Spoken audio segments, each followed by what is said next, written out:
Okay, my name is Lawrence McGlynn, and you are listening to the award-winning Philadelphia Hall Monitor here on WPPM 106.5 in Philadelphia, on Comcast Channel 66, and streaming live at phillycam.org.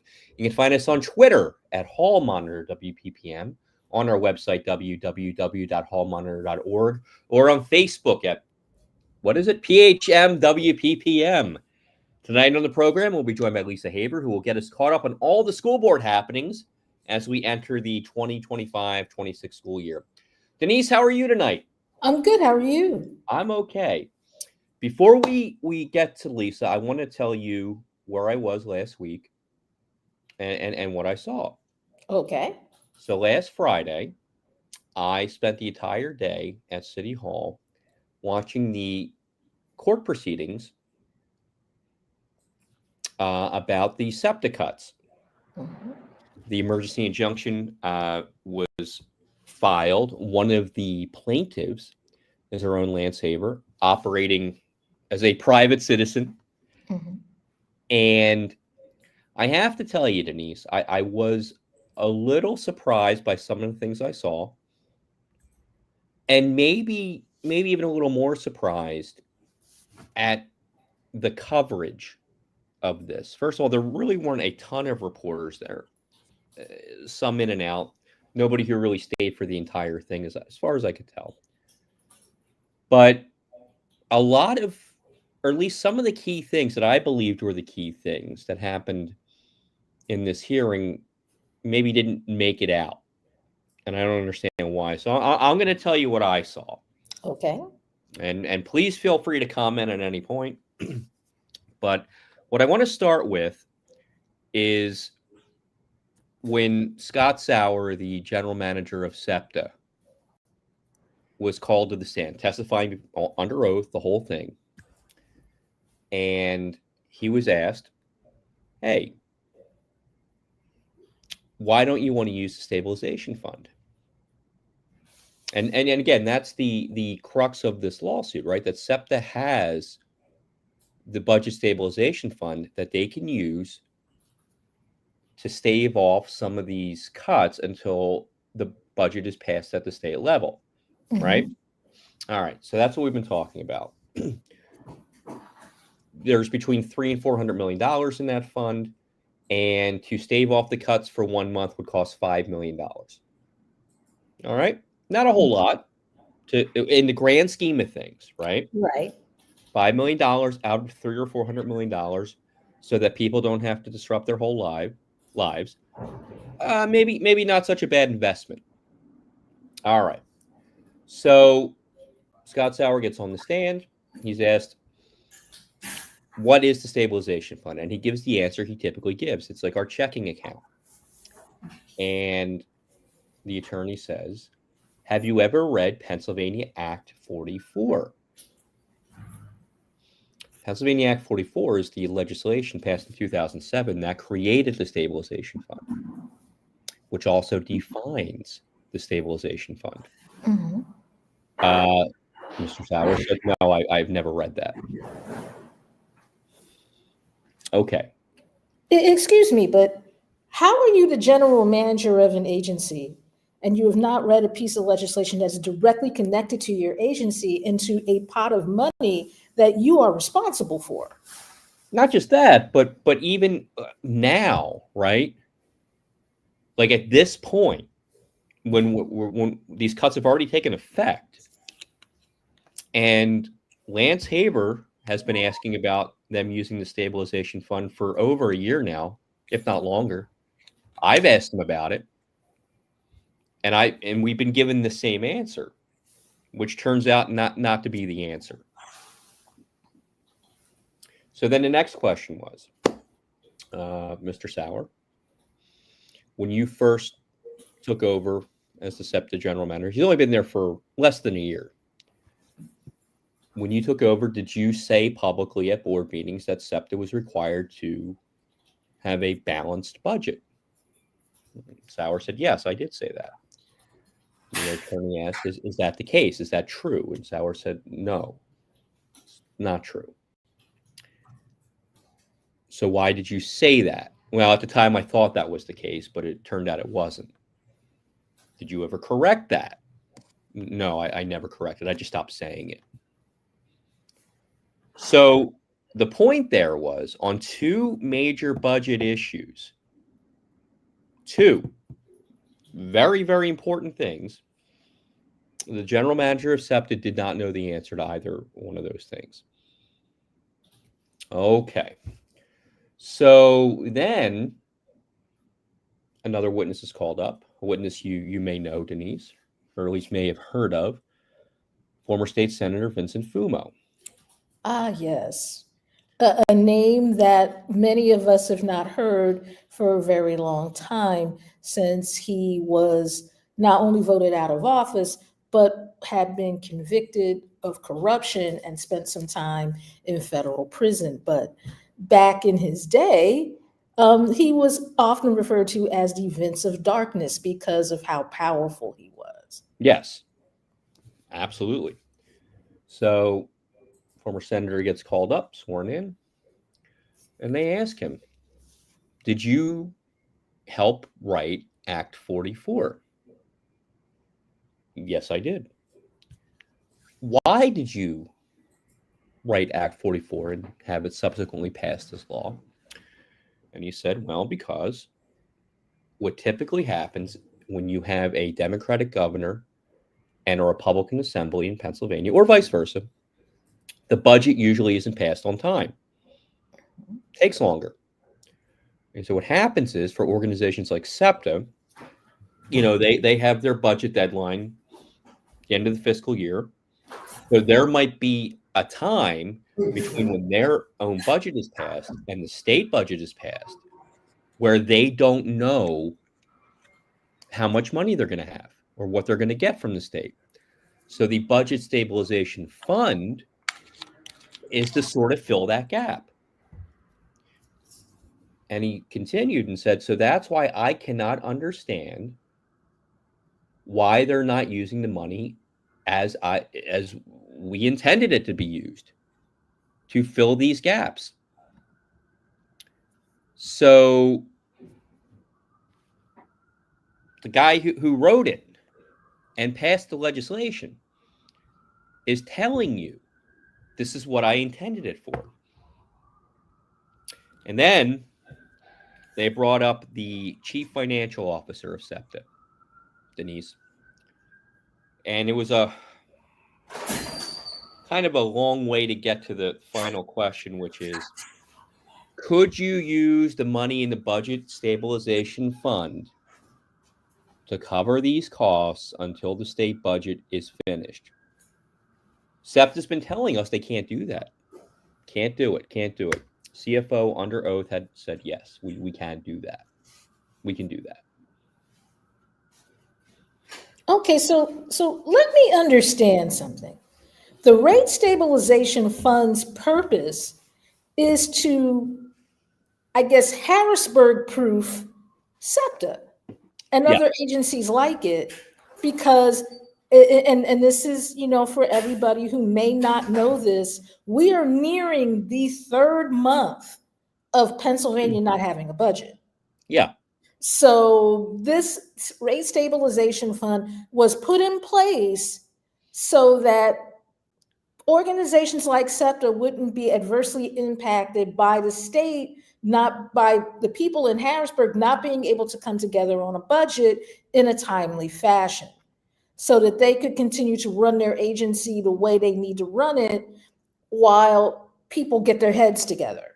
Yes. And yet this is not the first year that people have said that they can't use the rate stabilization fund to offset whatever is going on in Harrisburg. So there are things that happened last year. There were cuts that happened last year that did not need to happen based on how the rate stabilization fund had been intended to be used in the very beginning of its creation. Am I correct? You are correct. Okay, so again, forgive my confusion, but if you know this already, then what are you doing? That's a great question, Denise. I'm going to try to answer that right now. Okay. So that was Friday, right? And we had the long weekend because of the holiday. And over the weekend, I was with different people, mostly the parents of my son's friends, and Mm-hmm. I'd see them, and they knew about the SEPTA stuff going on, and asked me, "Well, do you know anything about this?" And so, as a matter of fact, I happen to know a little bit about this. I was at the hearing, and my colleague and friend is the person who is doing the lawsuit. And when we would talk about it, every single person said it's great that somebody's trying to do something about this to try to stop it. Even if it doesn't work, like it's good that somebody stood up and tried to do it. Um, Other friends of mine, and this is another situation, like friends of friends would call or text or something and say, "Does Larry know anything about this?" Well, yes, here's what's going on. Great. Somebody's trying to do something about this, right? That's all I heard. And from neighbors and things that I would talk to. Great. Somebody's trying to help. So that's one group of people, right? And this is anecdotal, right? This isn't Mm-hmm. any reporting. This isn't a scientific study, just what people had said to me. Mm-hmm. But when you look at, for lack of a better term, let's call them the establishment, anybody from the establishment class, maybe the political class, whatever you want to call it, who has commented on this is against it. And you think, well, why? Why are you against trying to make it so that people can get to work on time? I want to tell you this, Denise. Two of the other plaintiffs in this case testified. And one of them, I think she said that it takes her an extra hour to get to work in the morning and get home from work because of these cuts to her bus route. An extra hour Mm-hmm. each way. And then the other plaintiff said, it's going to be disruptive for me because I'm retired, but I use it for going to the grocery store and doctor's appointments and things. But what I'm really worried about is my grandson. It's going to take a lot longer because SEPT is the school bus system too. Mm-hmm. It's going to take a lot longer for him to get to school and get home in the afternoon. It's going to get dark earlier and earlier, right? So Mm-hmm. like when we get to those fall days where November, December, it's at 4 o'clock and it's already dark out. An extra hour out in that, extra 45 minutes out, just standing around. I don't think anybody wants that. But so those are the real people who are telling you what they're worried about. And like I said, that establishment class or political class or whatever they are is saying, no, we shouldn't be doing this. This is given into the Republicans.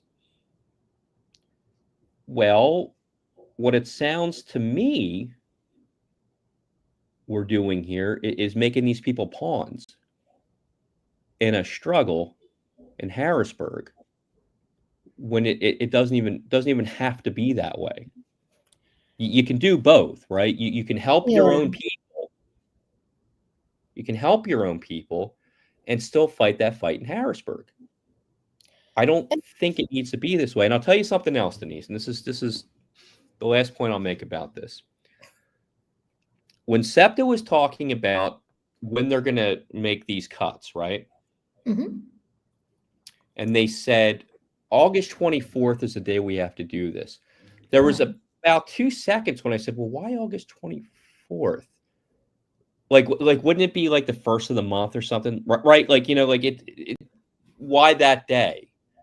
And then it hit me. That's the day school starts. Right. And it's Why? about desired effect. Exactly. We're going to make it harder on everybody who has to send their kid to school, who has to get the work. It's going to be chaos on one of the already more difficult days when you're trying to, figure out everybody what they're doing. And I think that was the point.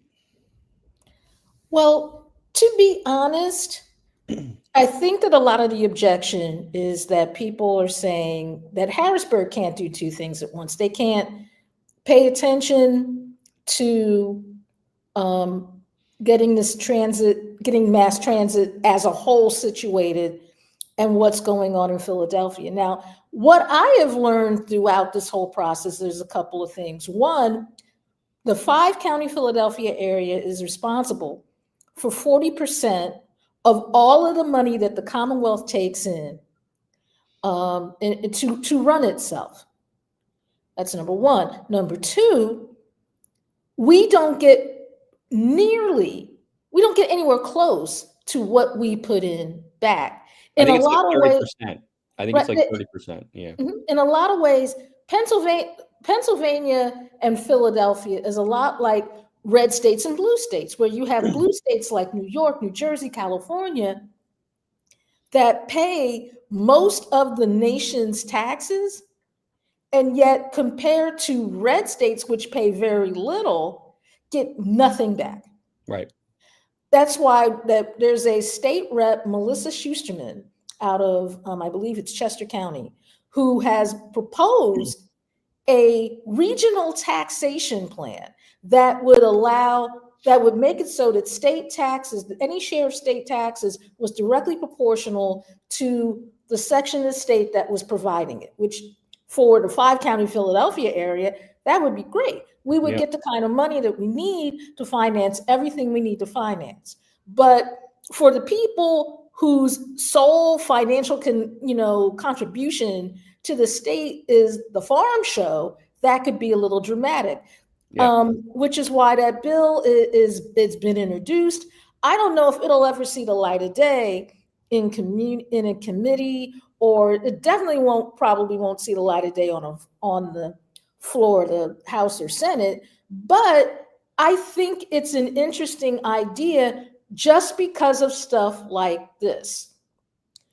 Right. What makes SEPTA so easy for the Commonwealth to ignore when it comes to mass transit, to the point where you're doing dramatic things like shutting down 20% of the system the day before the school starts, or you have a state rep like State Rep Malcolm Kenyatta, who decided he was going to walk to Harrisburg to bring attention to the plight of mass transit. The reason why you have all of this stuff coming out of the 5-county Philadelphia area is because SEPTA is basically Big Brother. And if you've ever had siblings and you're a big brother, you know that occasionally one of your little siblings is going to run up to you and say, this person is bullying me. And because you're the big brother or the big sister, you're going to walk out there and say, hey, why are you bullying my little brother? You do that again, I'm going to punch you in the face. SEPTA is basically the mass transit big brother of the Commonwealth of Pennsylvania. And every year, Big Brother goes to the bullies in Harrisburg and says, you need to give us some money so that we can run and stop beating up my little brothers. But the reason why it might be time for that to change is because the little brothers are actually grown up enough to where they should be able to throw a punch. In February, Pittsburgh is talking about getting rid of 35% of its service if it doesn't get money.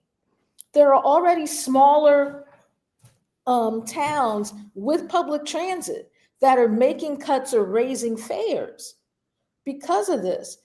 I think that it might be time for the little brothers to join their big brother, in Harrisburg, and say, hey, look, you can't beat us all up.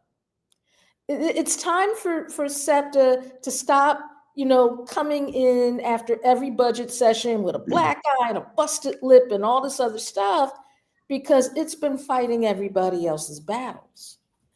But it would also help if the folks that run the agency would recognize that and say, look, I'm tired of being the big brother and fighting all by myself. You know, at the very least, Pittsburgh, you're the second oldest brother. You need to help out. And I would say you don't necessarily need to walk from here to Harrisburg to draw attention to this. You could Yeah, that at was least a taken a camera to Broad and Olney and said, "Hey, this is what people are dealing with." But then you might have to look the people in the eye who you're not helping. But anyway, um, what I don't know where this is going to go from here. At this point, we're going to know more tomorrow Mhm. about what the city's going to do and what the judge is going to decide. But right now, it's become very clear what the where the battle lines are with this. Mhm. I think, and But it's not everybody looking out for the people who need SEPTA every day. That is not happening here. right, and here's an example of that. Shortly before we went on the air, it was announced that FanDuel, a sports betting site, is giving $80,000 to SEPTA to run these Sports Express trains. Now, granted, the Sports Express trains were supposed to run tomorrow night for tomorrow night's Philadelphia Eagles game anyway, because they were part of the injunction that was issued on Friday. But SEPTA was still saying, oh, we don't know if we can operate these trains because it costs so much money and blah, blah, blah. So FanDuel, who basically has probably taken at least $80,000 out of the pockets of Philadelphians in the name of sports betting, has given that $80,000 back to make those trains run. Now, don't get me wrong.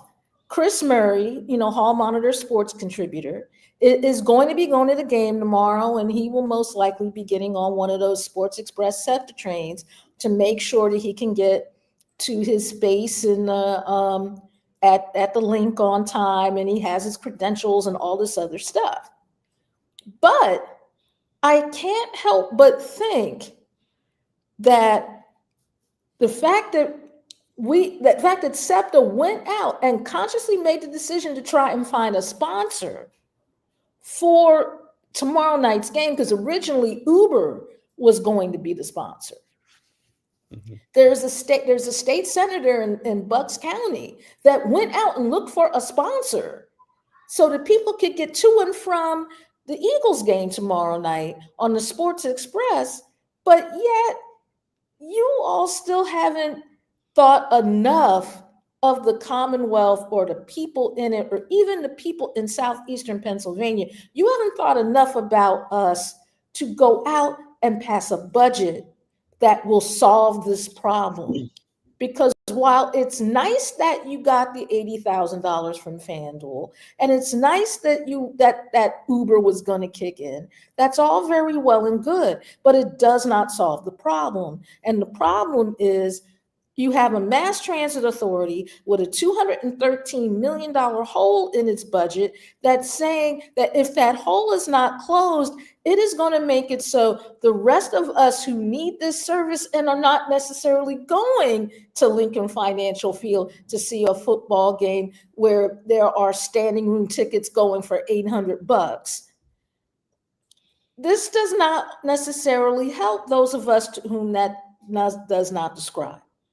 So I think while it's good that that particular problem is solved, the bigger problem needs to be worked on. And how we work on it is to not let it go to month number 4 without a state budget.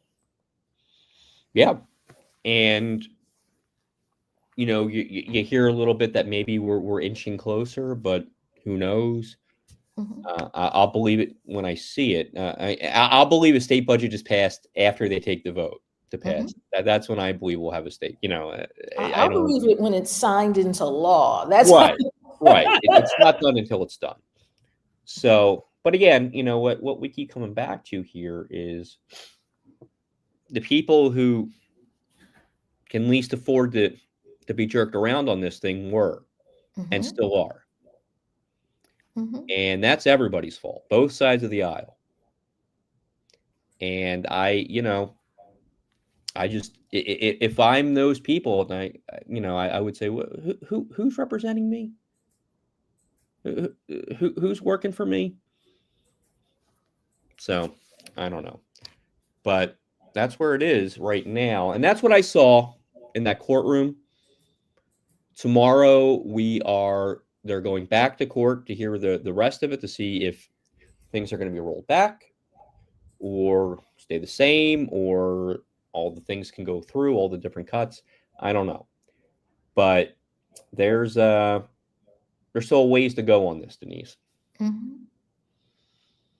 So we'll know more tomorrow. Yeah.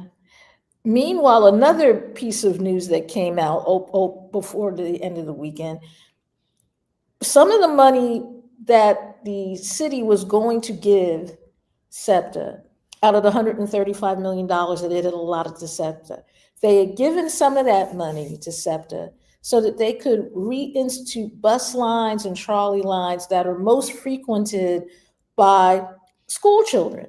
Because at a press conference that the Mayor Parker had on Monday, the day that the cuts really kind of smacked us all around because it was the first day of school, they talked about how attendance was being impacted by the lack of transportation. So they did give some money to SEPTA to reinstitute some of the service that was most, amenable for kids. They said there was a 20% drop in first day attendance. But I can't help but think, you knew this was going to be a problem when it was announced. You couldn't have given SEPTA that money a little earlier? Yeah. Everybody kind of, it felt like on the 24th, and even before that, everybody was sort of caught by surprise. What's happening today?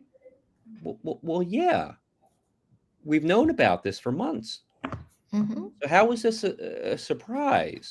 I mean, the only surprise might be that maybe you thought a budget would be passed by now.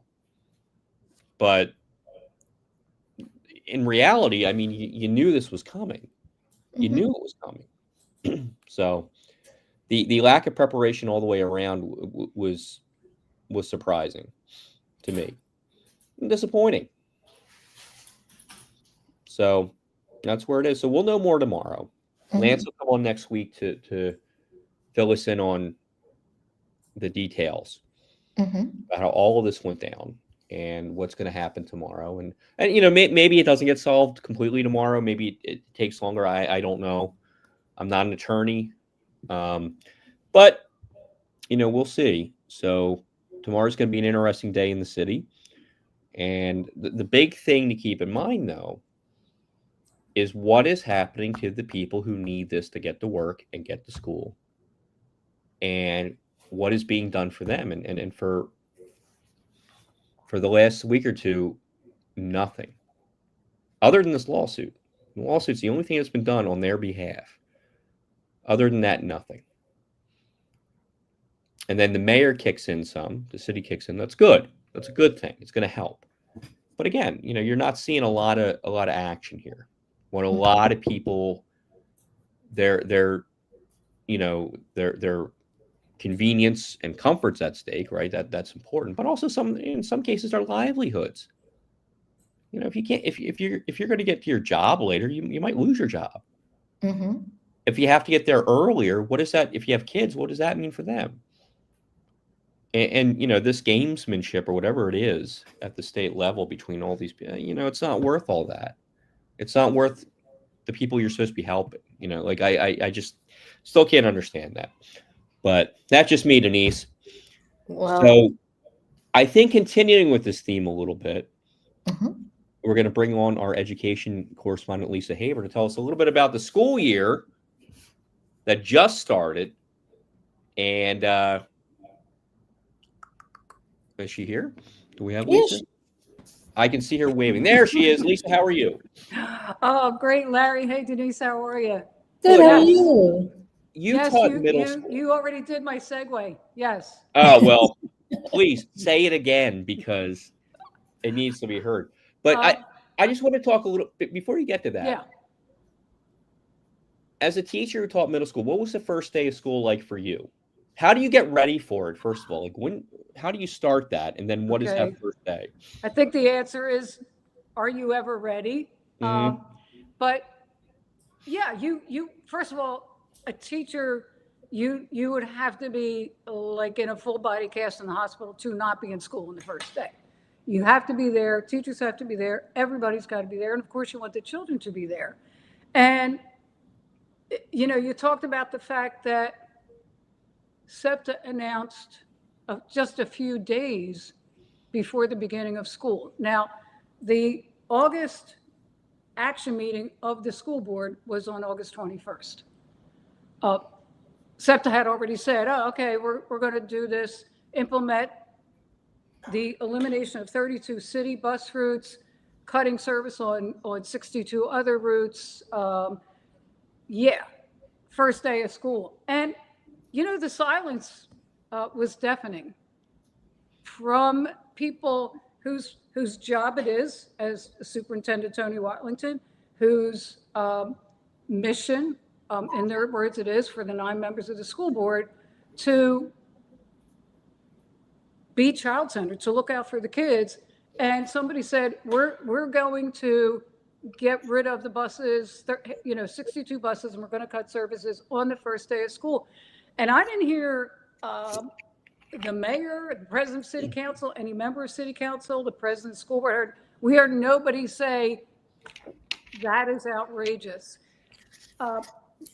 At the August 21st board meeting, it was, what I wrote about for Hall Monitor this week was you saw a board and an administration that just had almost nothing other than thoughts and prayers for the beginning of school day. And then you saw the beginning of the school year, but then you did see a board that actually showed us a little bit of leadership and independence. A little too late, but when they talked about what was going to happen with SEPTA, it just seemed to be one more item on the agenda. And the reaction from Superintendent Tony Watlington Jr. was, don't worry, we're not going to mark anybody late. And why don't parents should carpool? Well, we're not in Lower Merion. People have jobs that they have to get to. They can't drop off at 8:30 and come back at 3. No, a lot of our, like I said, not only do we not have like 2-car families, we have a lot of 0-car families. Right. So it was just an absolute non-response. It seemed like, well, okay, the superintendent said something and now we can move on. Well, so, and this is what I don't get. Again, you knew this was a possibility before the previous school year even ended. So you had all summer to say, well, listen, we should have something in our back pocket. And then as you're getting closer, you get into August, it still isn't resolved. Well, let's listen. We don't know if this is going to happen or not, but here's what we recommend. Here are some ideas. Here's how we're going to handle it. Right. Again, last minute. We have a highly paid superintendent who was chosen in a search from, nationwide search. And I would expect the superintendent to come up with something better in an urban school district than, hey, you know what? You really ought to carpool. And there was just silence from the board. I guess I keep saying the word silence, but the kids and the families can't be left with what in essence was, thoughts and prayers. Well, that's almost. How are you going to get these kids to school? How's this going to work? That's almost as good as when 47 was on strike and they were talking about, the 911 operators and, well, dial 911 and keep calling if you can't get. What are you talking about? What are you talking about? Yeah. I don't know how really deep we can get into this, but I was sitting there at that August 21st board meeting, really, I mean, I shouldn't be shocked, but I truly was shocked that that's all they had. Like not even a glimmer of plan, not even like we're going to have people come out and do the safe corridor thing. There was really nothing, but I don't know, and maybe this is for another time, but there was an article in the Inquirer a couple weeks ago about how Mayor Parker didn't seem to be very much out front on the SEPTA issue, and the people were waiting from like leadership and guidance from her.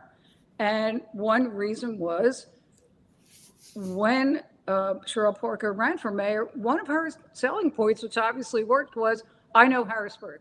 I was a state rep. I know Harrisburg, and I know how to deal with all of these issues. But we have not seen that, and also that the 9 members of the board are appointed by the mayor, all of them, in a process which is not open to the public. Is that why nobody said, wait a minute, Mayor Parker, you appoint one member of SEPTA's board and the council president appoints another? I don't know that the current mayor and current council president did that, but they do have something to say. They have some influence over what the Philadelphia representatives on the SEPTA board do. And also that, I'm not sure if you mentioned this, Larry, or Denise, somewhere in there, that the two SEPTA board, the 2 Philadelphia reps on the SEPTA board have veto power. So could it have been that we didn't even have to have any of these cuts? There's just like a political network, and the network seems to be, don't say anything that might be critical of the person who appointed you, or don't be critical of somebody because something is supposed to happen. And like you said, we're gonna shift the blame from the local quote unquote leadership to Harrisburg. As you said, Denise, maybe we just need a way to Harrisburg proof everything, SEPTA, schools, all of the things that we need funding for. But until we have that, we need some leadership here in the city. This board is not the School Reform Commission. This board is a local board. And they have to show some leadership, whether it offends the person who appointed them or not. But I think that they really need to be asking themselves why they said nothing when SEPTA said all of these cuts are going into effect the first day of school. That is a good question, because if there's any group of people that should have said something, it's the people who are going to be dealing with the fact that there are going to be kids that either are going to be late for school or don't make it there at all. Now, at the press conference that the mayor had on the first day of school, Superintendent Wadlington said that they were looking for 32 new bus drivers for yellow buses to get people to and from school. But what people don't understand about transportation with the school districts is it's not just the school district of Philadelphia's kids that have to be taken to school. It's all the kids. Yeah. Whether you go to a charter school, a parochial school, a VOTEC school, a school for people who spin plates on their heads. The school district is responsible for getting you there. Yes. And because they have that responsibility, some people you're going to be able to get on a yellow bus. Some people you're going to have to get a special bus because they have disabilities. There's, but SEPTA for the most part takes all the kids to school and the district pays for it. And I really think that because of that alone, somebody should have said something, or there should have been a more substantial plan in place. And the fact that there wasn't, and it goes back to what we were saying earlier. It's not like you didn't know that SEPTA was thinking of doing this, because they have talked of nothing else Since April, yeah. since before Scott Sauer became the GM. They were talking about this back in January. Yeah. So it's Well, not I started, like nobody knew. yeah, well, I totally understand what you're saying, and I agree. I started to say, the SEPTA board or management was sending messages in April that they were going to do this. And in June, they voted to do it. And you really, couldn't pick up a paper or go to a news site without reading something about what was going on with SEPTA. And then in August, they said, okay, this is it, we're doing it. And then you come to a school board meeting and it's like, okay, well, that's happening. And yeah, get your carpools ready. And don't worry, we're not going to mark your kid late, at least for a while. That's not a plan. That's not leadership. And there's a couple other issues, Denise.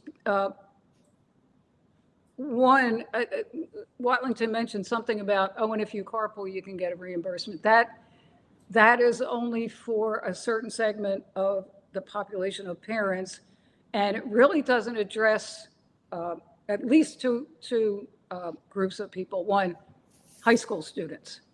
I don't know what the exact percentage is, but it's somewhere around half of the high school students do not attend their catchment area school. You can live in Frankfurt and go to Roxborough.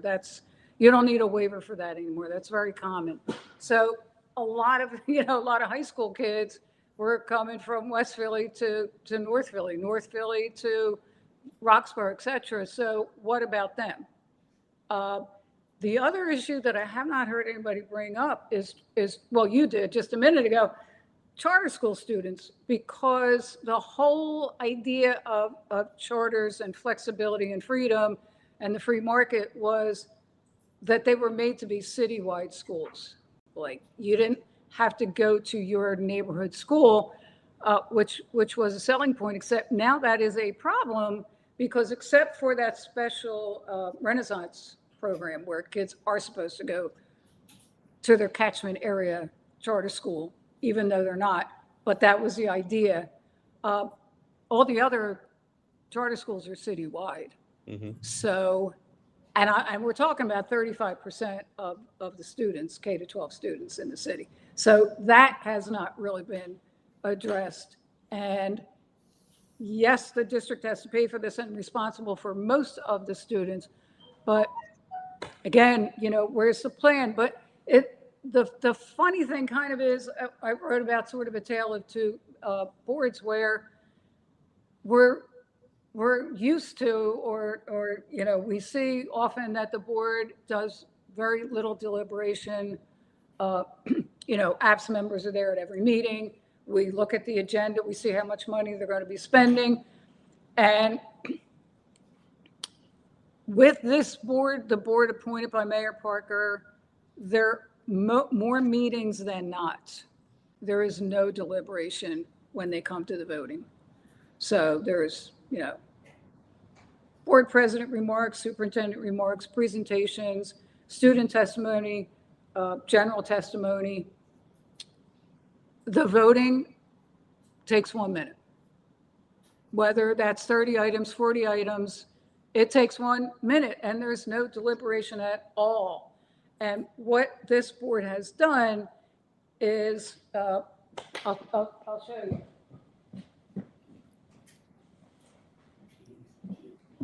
So when you get the written materials, and that's all another story, because you don't, because they don't put them out, but I always insist, and so they make a copy for me.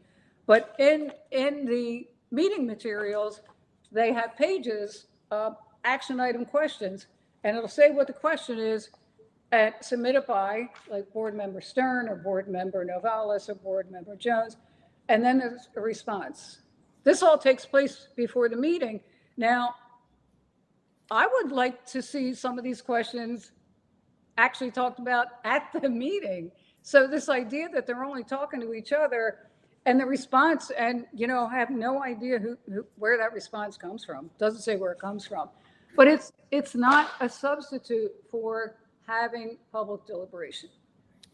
But the thing that happened at the August 21st board meeting was they actually did deliberate on something, and they did show that they are willing to not just deliver to the mayor what the mayor wants. And the issue here was the Keystone Opportunity Zone items. These pop up, frequently.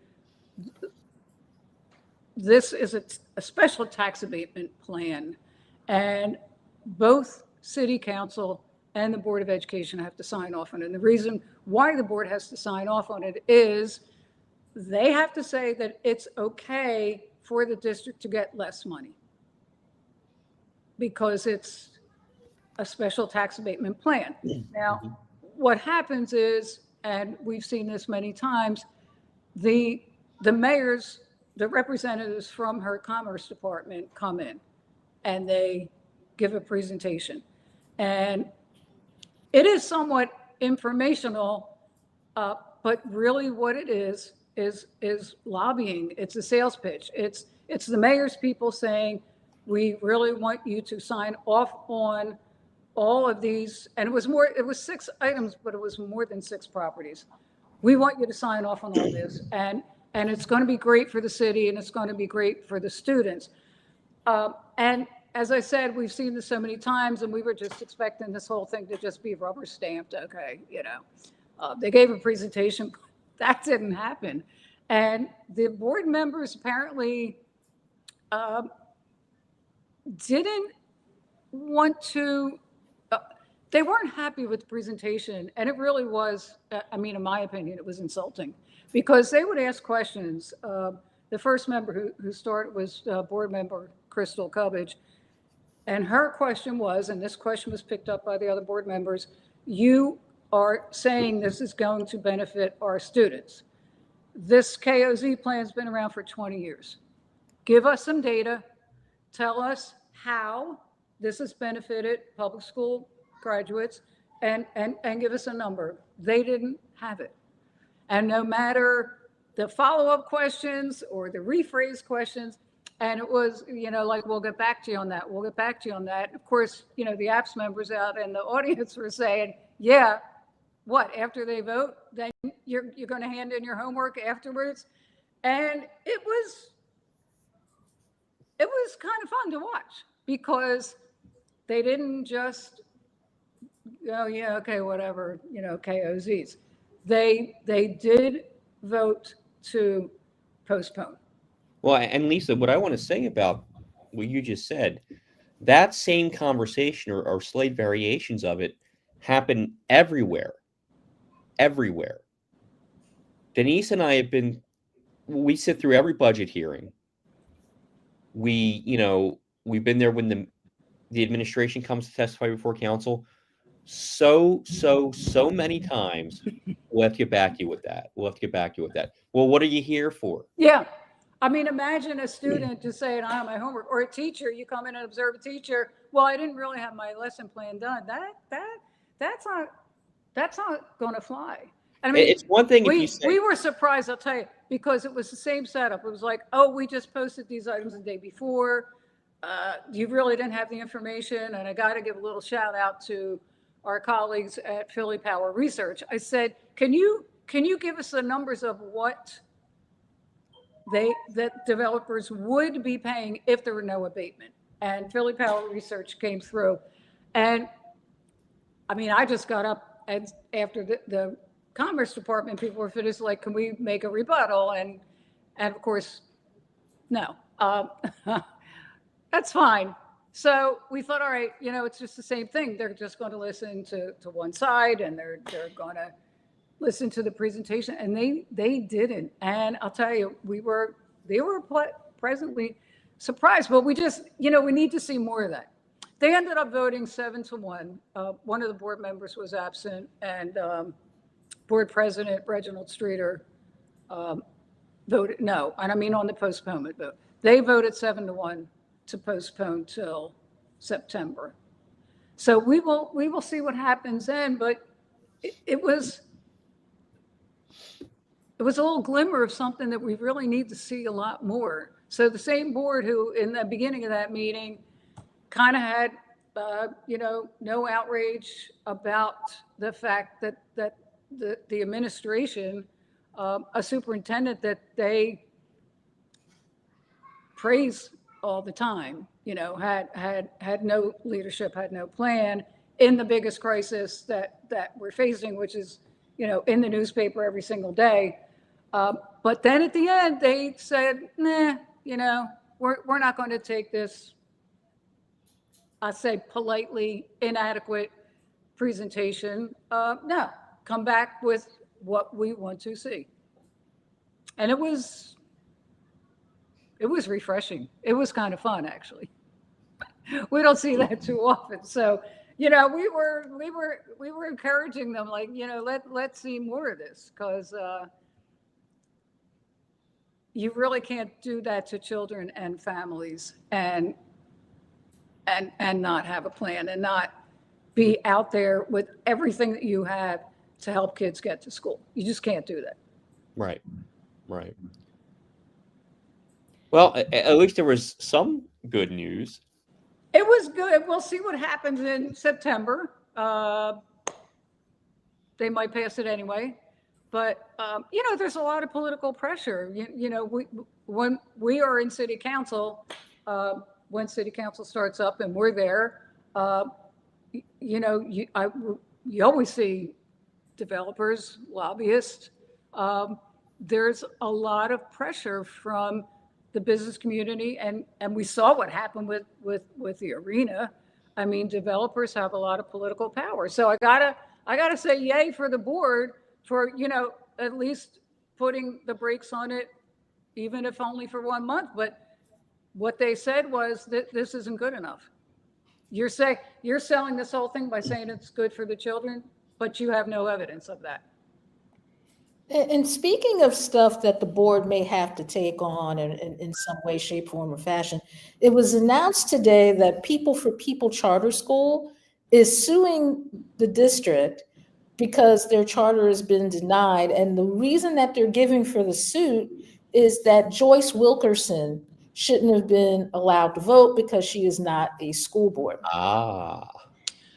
And I guess my question for you, Lisa, is, are you hearing anything about what's going on with this? And would that board, and would they have lost their charter anyway, based on how the board voted? Yeah, there's a lot of layers here. I'm glad you raised this, Denise, because, APS has been at every board meeting. Every time there's a charter renewal, we do a report, a charter application, we do a report. We look at the numbers, we look at the history, et cetera. We've known about People for People Charter for a long time, and it has been many years since People for People has achieved even the basic bottom academic standards. And they have been renewed several times, even though they did not meet standards. And that is unfortunately very common. What happened was the board decided to, of the, I believe, 18 schools in this year's renewal cohort, there were 2 that they decided not to renew. The way they did it was highly questionable. We had a Sunshine Act objection about the way that they did it. Not exactly what People for People saying, but should Joyce Wilkerson be on that board? If you want to look at the rules and say, okay, the home rule charter says that the board members are appointed or nominated by the mayor and have to be approved by council. No, Joyce Wilkerson was not approved by city council. Should she be on there? The rule says, the law says, if you're not approved by council, you're not on it. Now, why did somebody wait? How many months has it been? Over a year? Over a year. Then I'd say, oh, okay. Now we take issue with it. I'm surprised it took that long, to tell you the truth. Well, I mean, city council did nothing about it. Mm-mm. I mean, the whole argument was really stretching it to say that somehow, even though almost every vote on charters since Wilkerson's been on the board as a board member and on the SRC were nowhere close, like they weren't tied, like 5-4. They weren't close votes. You couldn't really point to any. But they used that issue, the charter sector used that issue last year as a way to strengthen their own lobbying efforts. I mean, if you just look at the votes, as I said, none of them's been close. Their words are she's tainting the process. I mean, I think of the 9 people, they're all adult sentient beings with the ability to listen to arguments and come to their own conclusions. Yes, there's political pressure, but in the end, they look at it and they go, okay, yes, no. So it in a way, it's kind of insulting to the other board members because they seem to be saying, those people don't know what's going on. Joyce Wilkerson is tainting the process and influencing them. That's kind of crazy. Yeah, if she were the deciding vote, they'd have a real case. Yeah. But yeah. I mean, I'm not saying that they're wrong. Legally, you can say she was never approved by council. So what is she even doing on there? You could say that. And maybe the board should have taken care of that. Maybe the mayor should have taken care of that and said, okay, we proved our point. Now we're putting somebody else on there. We're still waiting for that mystery case law that says the mayor can do this. I mean, me personally, I don't think it's that complicated. It's like, okay, you nominate them and we approve it. And that did not happen with Wilkerson. It's now being used for the purpose of allowing a charter that has been substandard for years and years and years, who some of our council members are defending. I don't know why, if they're not providing a good education to their students. Now that issue is now being used again as a way to bolster the arguments of either the whole charter sector before, but now one charter school. Mm-hmm. Now, it's a case of when the charter school movement started, it was supposed to be about innovation and, this is supposed to be better. This is going to benefit all schools in the long run and that kind of thing. Even in corporate America, if you try something and it doesn't work, you don't continue to do it. I mean, it's like New Coke. Well, once the Coca-Cola company figured out that New Coke was not going to fly, they stopped making New Coke. Well, as I mentioned before, Philly Power Research worked with apps and putting out a report that talked about the very entrenched political and financial patronage system that has been built by the charter sector. Was this ever about innovation?